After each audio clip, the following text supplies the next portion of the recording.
महाराष्ट्राला संतांची मोठी परंपरा लाभलेली आहे आणि या संतांचे अनुयायी त्यांचा भक्तगण देखील तेवढाच मोठा आहे। मात्र नाशिकमध्ये आज आपण अशा एका भक्ताला भेटणार आहोत की ज्याचं संपूर्ण कार्य आणि ज्याची दिनचर्या ही अत्यंत आश्चर्यकारक आणि चमत्कारिक आहे।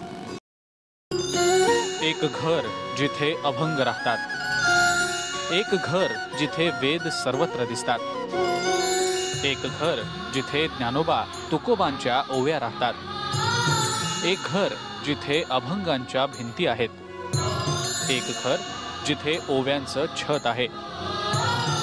चला एका अशा घरात। महाराष्ट्राला संतांची मोठी परंपरा लाभलेली आहे आणि या संतांचे अनुयायी त्यांचा भक्तगण देखील तेवढाच मोठा आहे। मात्र नाशिकमध्ये आज आपण अशा एका भक्ताला भेटणार आहोत की ज्याचं संपूर्ण कार्य आणि ज्याची दिनचर्या ही अत्यंत आश्चर्यकारक आणि चमत्कारिक आहे। कोण आहे हा भक्त आणि नक्की त्यानं या सगळ्या भक्तीपायी काय केलंय आपल्या घरामध्ये, बघूयात या खास रिपोर्टमध्ये।